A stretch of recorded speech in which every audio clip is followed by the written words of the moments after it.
Hey guys, it's me. Welcome back. Or welcome if you're new. Because today, as you can see by the title, if you're not new here, it's a very different video to what I usually make. And it's also going to be fucking long, so either grab a cup of coffee or something, or just listen to me while you do your dishes, because we all know they're still sitting there. It's okay. We all understand. But yeah, this video is very different. It might be a flop. If it is, that's okay. I'll just shut up about politics and go back to talking about books and we'll pretend this never happened. But while this is a very sensitive topic, it is something that I am very passionate about, very interested in, and it's my channel. So if I want to share my personal growth and evolution when it comes to politics, I'm gonna do that. So this video idea came after I discussed certain issues with you guys in the comments from my Ben Shapiro video. And it came to my attention that a lot of you could relate to me because I mentioned in passing that I used to call myself a conservative and a lot of you could relate, and I was like, oh shit, it wasn't just me. So today we are going to be talking about the alt-right rabbit hole and how I fell into it and eventually somehow crawled out of it. It is going to be me relating my personal experience to it because I do come from a very specific background, but we're going to get into all that. I think that a lot of you will be able to relate to what I say actually. So here's a very brief introduction. If you're a sweet soul who doesn't really know what alt-right is, God bless you, and also I'm here to explain it to you. So the alt-right is basically short for the alternative right, and when you hear alt-right,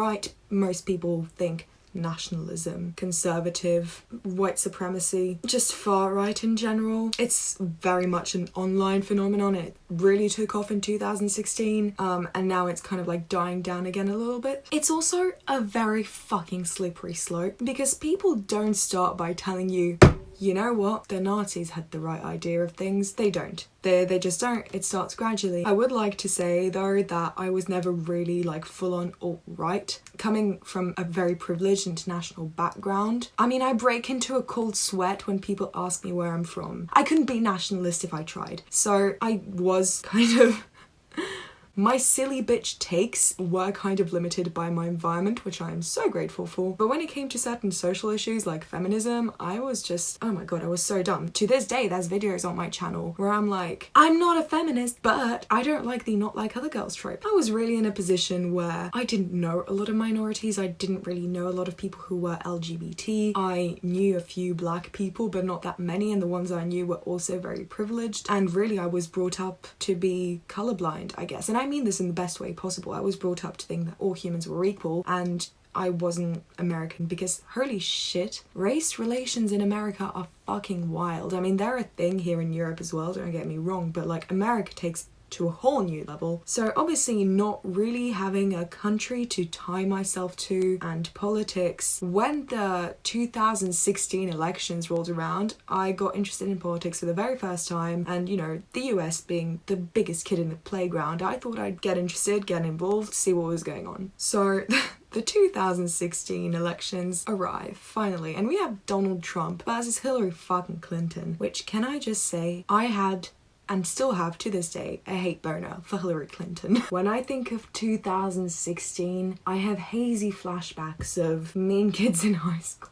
I'm just kidding. My summer, discovering alcohol. But what mainly defined my year was my hatred for Hillary Clinton. All the shit that Hillary Clinton was, I knew about. Was I aware that Trump was a brain-dead moron? Yeah, I thought he was a clown, but I kind of hated Hillary more. And at the same time, Europe was under constant terrorist attacks. There was this rise of populism in France, in Italy. Brexit was happening, and everything together just was a recipe for barbarous political disaster. My friends were had more than one brain cell apparently, because they didn't agree with me, so I thought I was going completely mad. So what I did was I went on the internet and researched shit about Trump and Hillary and that kind of shit, and that is when I found Blaire White and her video why I voted for Trump, and my 17-year-old self was in shock. A trans woman voting Trump? Does that mean he's not a bigot? I went right to the comments section and that was flooded with minorities who said that they too had voted for Trump, and I was like, so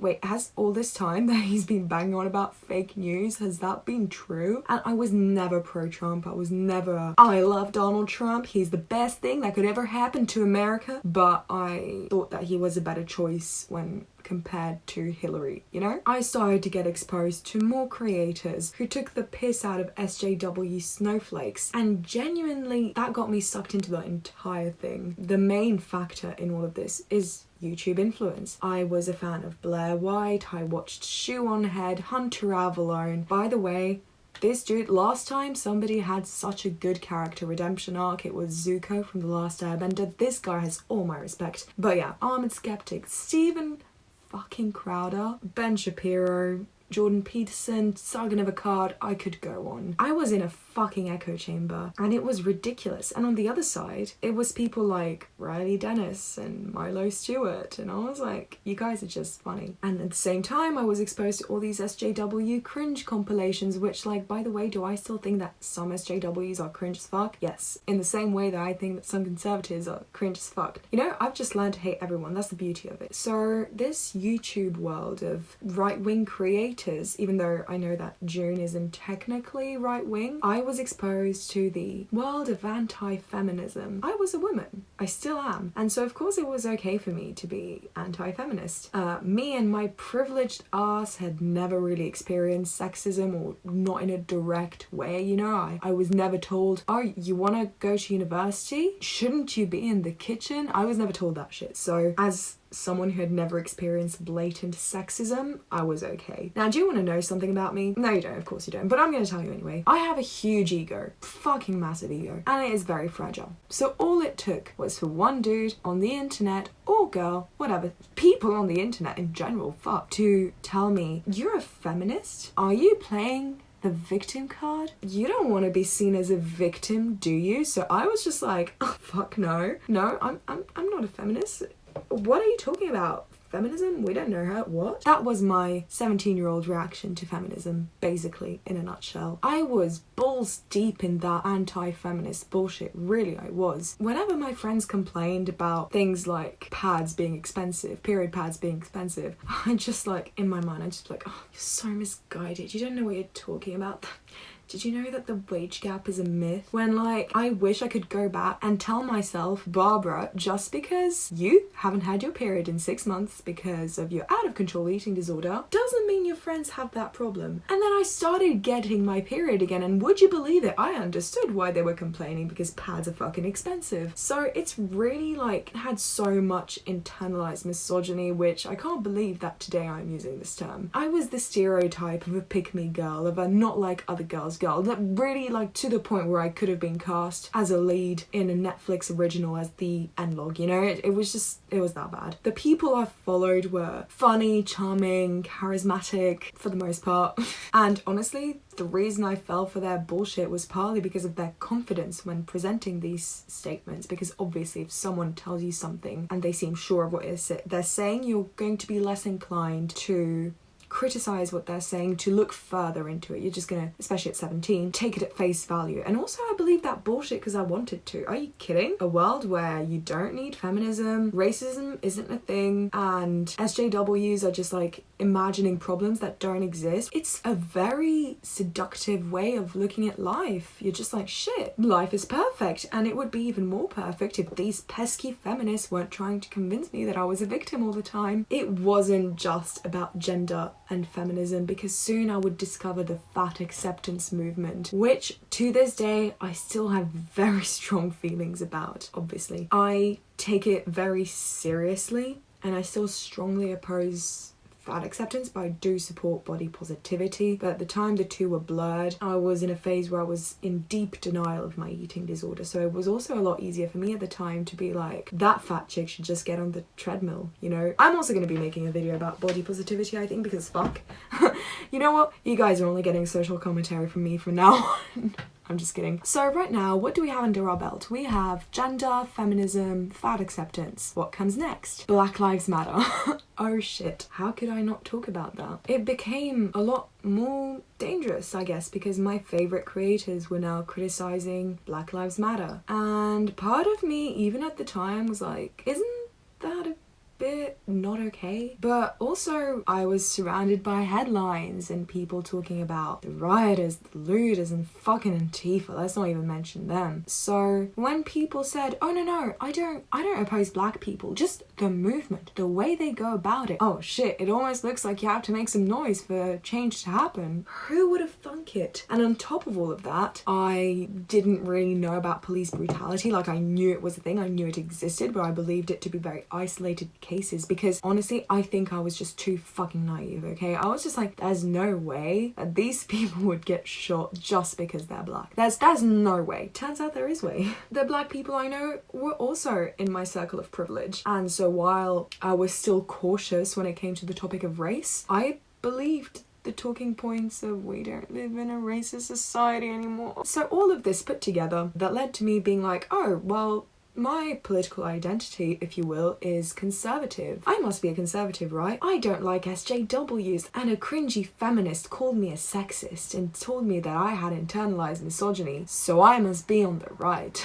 Yeah, I didn't know shit about politics. When I was asked if I believed in universal healthcare, of course I do. I'm European. Every country I've ever lived in has a decent healthcare system. Oh God, literally, were there any right-wing beliefs? Not a one. Not a single one. I mean, I did say I believed in limited government, but like, did I know what the fuck that meant? No. The only view that I could potentially relate to the right, I guess, is that I am pro-life, but I'm only pro-life in theory. I don't like the idea of abortion, but when it comes to policy, it should be accessible. Sorry, even that is left-wing. So what the fuck was I? Oh my God, I want to punch myself in the face. All these things are coming back to me now. The Second Amendment, I don't know her. I don't know shit about guns. To this day, I struggle to understand the obsession that Americans have with guns. I don't get it. Oh, so was I maybe on the right when it came to climate change? I was a literal vegan. Can't believe I'm admitting to all of this on the internet. Holy fuck. So now that I've given the internet and the entire world access to my cringe as fuck trip through alt-right wonderland, you might be wondering, Barbara, you were completely unhinged. How the fuck did you crawl out of that mess? I think that the simple answer is that I grew up and I started becoming more critical and I stopped taking shit that Mr. Ben Shapiro here said at face value. I must say that his whole take on climate change really contributed to that. It's fucking funny. I'll insert it here. All of the water levels around the world rise by let's say 5 feet over the next 100 years, say 10 feet by the next 100 years, and it puts all the low-lying areas on the coast underwater, right? Which, let's say all of that happens. You think that people aren't going to just sell their homes and move? No, but honestly, I really did just grow as a person and evolved and came to the sweet, sweet realization that I hate everyone. I can find the GOP completely unhinged, but also despise the DNC. Wow! Who would have thought? And I don't know if this is just me, but I think that the right, online especially, has become more and more fucking ridiculous. And maybe it's just me like not being blind anymore, but they look crazier. Like fucking Hunter Avallone recently uploaded a part of his stream where he was literally just saying slavery bad. Triggered right-wing conservative snowflakes was flooding the chat telling him that he was a communist, and I was just like, I don't remember being like that. I truly don't. And I honestly don't think it's a selective memory type thing. I honestly think that the right is getting more and more intense and that the left has kind of calmed down a bit. Feels almost like we're switching roles. Like, it really looks to me like people who were on the right at the same time as I was have either undergone a similar journey to mine, or they have just become completely unhinged and like okay with like PragerU making pro-slavery videos. And again, YouTube played a whole part in that because YouTube started recommending new content creators for me to watch, like Vosh, Christina Mayoni, and also the old ones, Hunter Avallone, that I've mentioned already. Like, I actually stopped watching him for a while because he changed his political views, I guess you could say, at a different time that I did, and after a while I just got sick of his bullshit, to be honest, and I was like, this dude, I'm not gonna watch him anymore, and I unsubscribed. And then one day YouTube recommended his video of why I left the right, and I was like, oh, I respect that. And also Shoe on Head, I mean, I know she was never conservative. She has always been a social democrat, I think she identifies herself as, but she was never very open about it, whereas now in recent months she's been a lot more, especially since the 2020 election time, she's been very open about being a Bernie supporter. And I'm not saying she wasn't like open about it before or that she was hiding it. I'm just saying that, you know, seeing these old content creators that I used to follow and really trust, seeing them grow and change and evolve, it was a really nice thing, and it showed me that it is actually a good thing. I'm actually quite grateful for this entire experience because it helped me see various different points of view, and I would not have the abilities to think critically and research as much as I do now had it not been for those dark years of being a conservative. I think that evolving as a human being, whether it be in your political views or otherwise, is such a wonderful thing. Like, can you imagine holding the same political views your entire fucking life? I'm sorry, but that's someone I would call an idiot, because someone who never questions their beliefs is a clinical moron. That's really what it is. So yes, became more critical, started hating even more people than I already did, and just grew the fuck up basically is what happened. So I think that the only advice I would give to anyone is just to encourage discourse and research. I love debating. Debating is fun as hell. You don't necessarily have to destroy people. You can just do it to learn something new. Researching something, however confident the person telling you something may seem, it's always great to fact check, so do that. Recognizing manipulative behavior is also great, and don't exclusively listen to people with experience in debating who seek out unprepared college kids. I'm looking at you, Stephen Crowder, Caitlin Benton, Ben Shapiro. And that is it for today. I hope you enjoyed the video. If you did, please consider commenting, sharing this video around, liking it, following me on social media. Otherwise, I will see you guys soon. Bye!